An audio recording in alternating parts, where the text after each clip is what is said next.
Hello, this is David Braun, and I wanted to tell you about a new group on LinkedIn called the Real Estate Appraiser Analytics.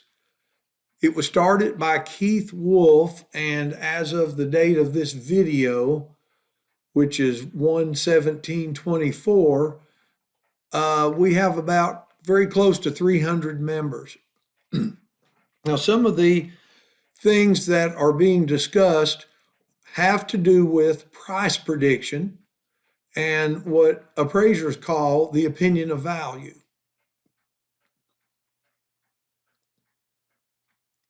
Now, some of the articles have to do with regression analysis, supporting your adjustment rates, and these types of things. So I wanted to maybe visualize some of this information.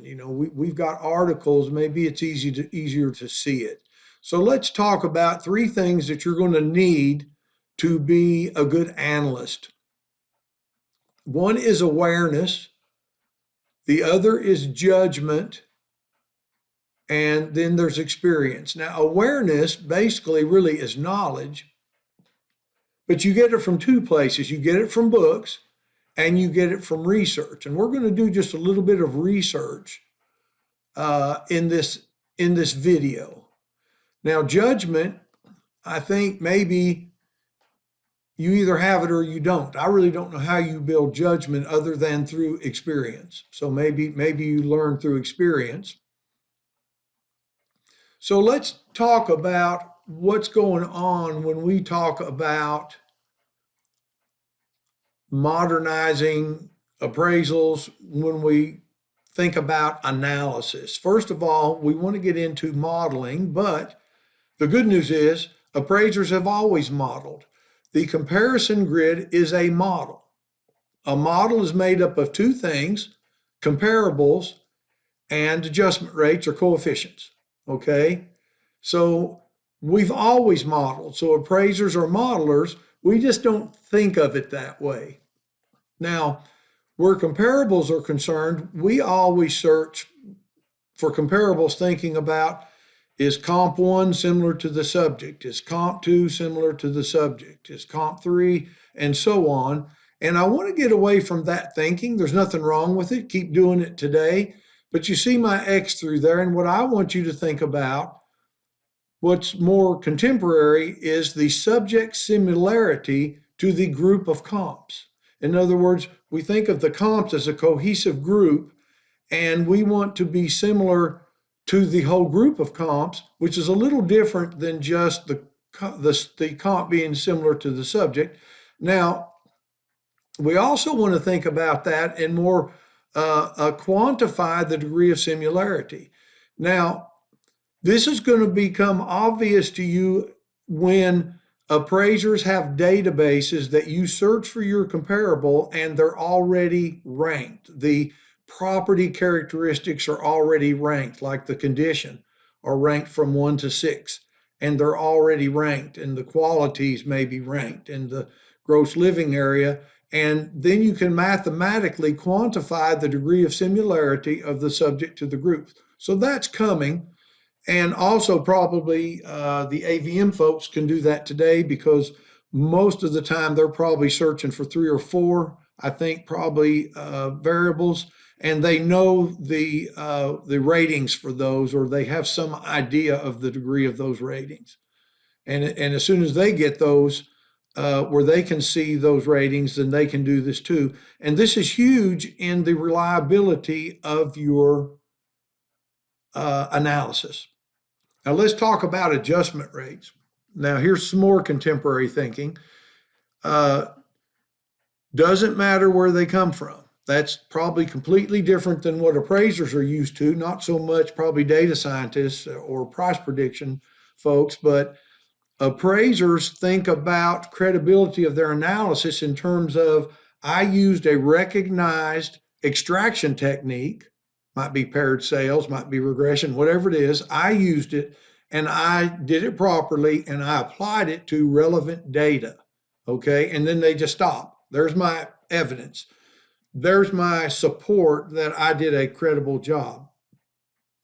Now, I want to get away from that a little bit because I don't care where those come from. But one condition is they must not be absurdities. Okay, that's very important. They must not be an absurdity. So when we think about our model, then it's made up of comparables and adjustment rates, we can jump down here to what we call model quality indicators. So let's get an example. Here's one that appraisers use all the time. They use something they call sensitivity analysis, and they are probably keying on the average deviation of the adjusted prices on the adjustment grid. So after they extract their adjustment rates, that's kind of like a draft, then they go to the sensitivity analysis and they adjust those rates up and down. Okay, and that's quite proper. It's what they should do. Also, we want to talk about a true residual analysis. That is the mean absolute percentage error. And for the appraiser, that would be if you took comparable one and set up a new adjustment grid and made comparable one be the subject property, and then apply the same adjustment rates to that grid, how close would it predict the price of the actual sales price of the comparable?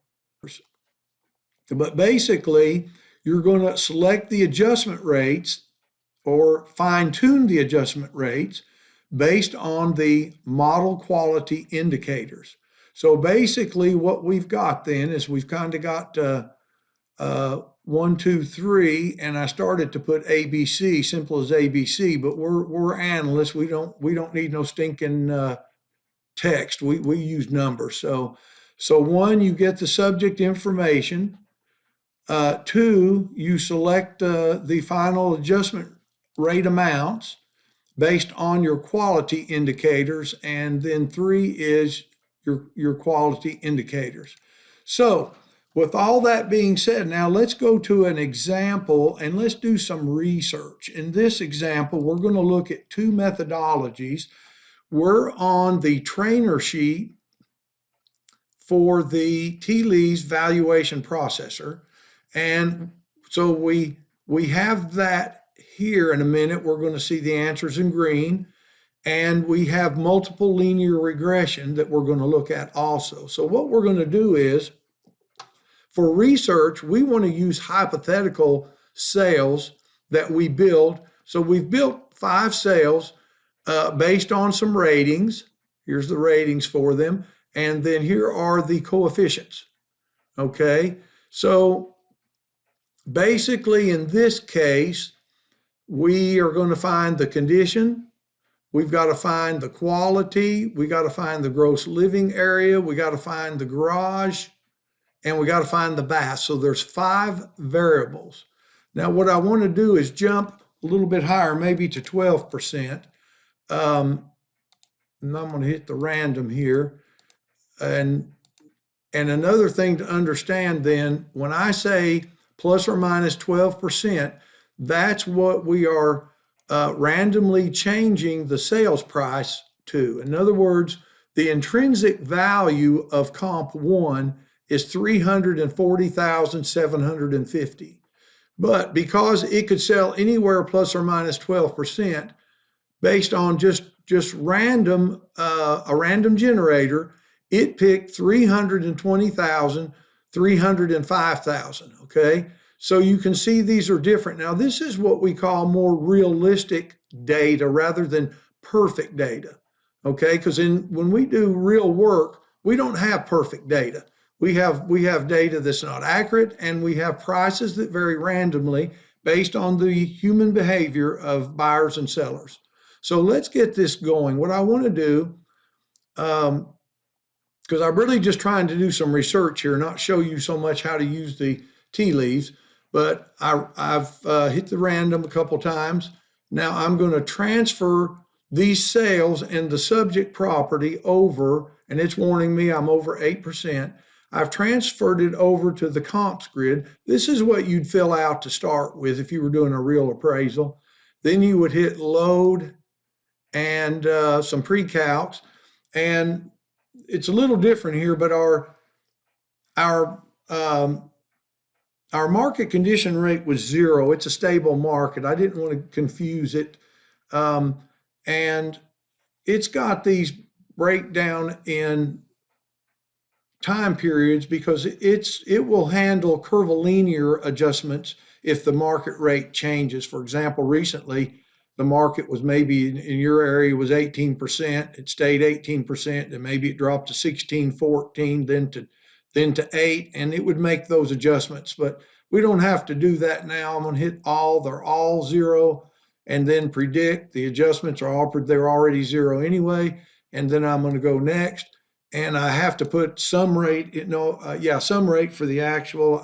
I guess I'm going to put 0 for the actual age. Now, basically, what happens here is if I was really doing an appraisal, I could give the processor some help. What percent, like for example, I could say the quality should be 5, the condition should be 7, or whatever, high and low for the baths. And anyway, let's get it running. So we're going to let it run. Okay, the processor's done, and it took 1 minute and 20 seconds. So we'll say okay. And the first thing it's going to do is take us to a sheet that is going to talk about the MAPE, the mean average percentage error. We said we wanted to know about that. There were 3 things. That's kind of one of the things we might look at. The second was the model itself, and there's a robustness score of 88%, so it did pretty good. And then these next 3, without getting too deep into it, they tell us how similar the subject property is to the group of comparables. And basically, it's saying that there's 12 property characteristics that's being considered in what you might call the Fannie Mae model that we use on our grids most of the time. And 11 of those variables are for the subject are within the interval of the comparables, and of 6, and about 3.5 is the middle. So the composite utility score, which in this case we find a value using composite utility scores, but it's saying based on that this property, not counting its size, is a little better than the 3.5, but still in the middle. But it's a big house. It's the biggest house. This ended up. Now, we would normally jump on over, if we were doing this as an appraiser, to the direct comparison grid and go to work. But let's just cheat and see what the processor has done. It has used an internal AVM based on these 5 cells and given the appraiser a start. This is kind of like augmented intelligence. It says, let me give you a start. And that's interesting because in analyst group on LinkedIn, one of the articles was re-engineering the appraisal process, and they talked about starting with an AVM and then working it up and down, which is precisely what the processor does, the Teeley's processor, but it uses internal. It doesn't borrow an AVM, which I might not trust as an appraiser.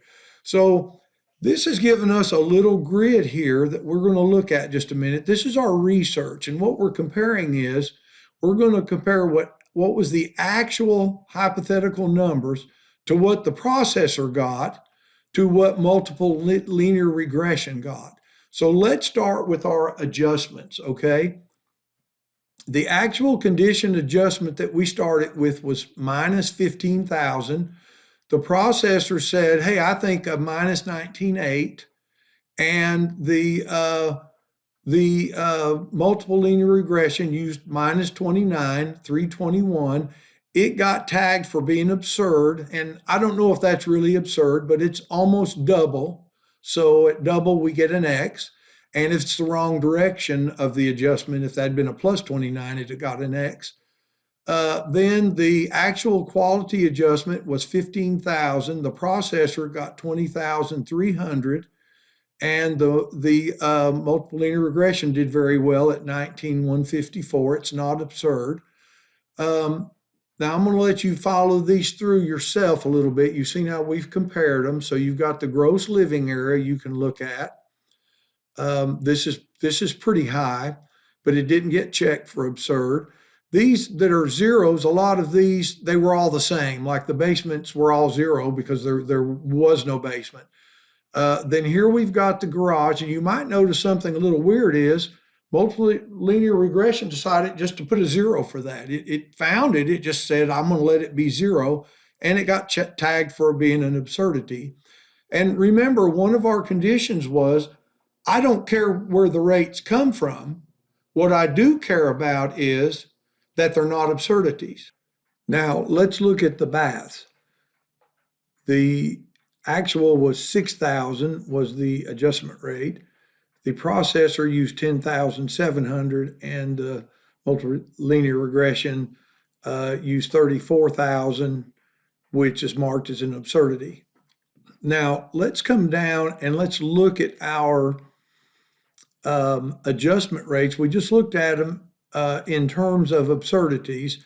The processor had no absurdities. The multiple linear regression had possibly 3. Now, also, I look at the correlation of the processor. Okay, so we want to find the correlation of the coefficients that the processor generated versus what they actually are. And that correlation was 99%. And the correlation of the coefficients generated by multiple linear regression, the correlation of those to the actual ended up being 0.8 or 80%. Not quite as good. Now, the big thing to look at here is this number right here is the MAPE, and that is how the model would predict for each of the comparables. It was perfect. If you applied this model to the comparables, they would all come out exactly the same as their price. The processor had a MAPE of 7.36, not nearly as good as the regression had. So then our value, the actual subject intrinsic value was 384,000, and the processor was 375. That's 2.38%, well within a 5% range.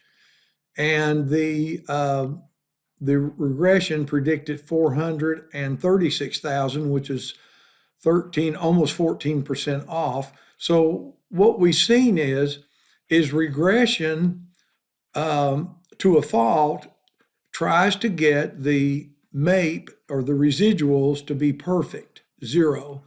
And unfortunately, any number goes. Now, the processor has several built-in tools. Some of them are just simple rules, like, for example, condition has to be a minus adjustment, and the others have to be pluses, Also, maybe another example of a rule that could be built in, the basement unfinished needs to be less than the basement finished unless they're both 0, and the basement finish can't be greater than the gross living area. So you've got those rules. Now, the processor does a whole lot more, but the processor focuses on 2 things: getting the adjustment rates reasonable, and by that we mean no absurdities, okay?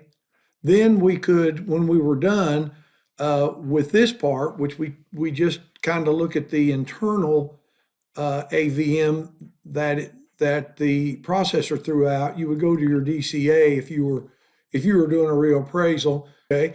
And it's warning that the gross living area is not within the interval of these ratings. So the biggest one is 2160, and we're 23. Now, if you think about that, that's in yellow, and also we saw that the size ranking, we were the biggest one, which is warned us here that we were the biggest one, and then we saw it again. That's probably why when we look at the trainer and we see that the gross living area amount it used was too big. You see that? It should have been 125, and they used 179.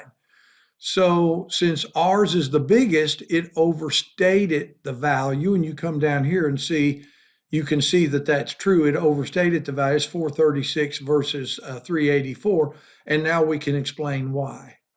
So The only thing I'd want to show you here is, and we'll try to do this on one, is all of these can be adjusted then by the appraiser. Here's the sequence. Click on the cell you want, then the MMS setup, and then change it. So we're going to go to 100, then hit enter, and then do the MMS summary, and see how it says six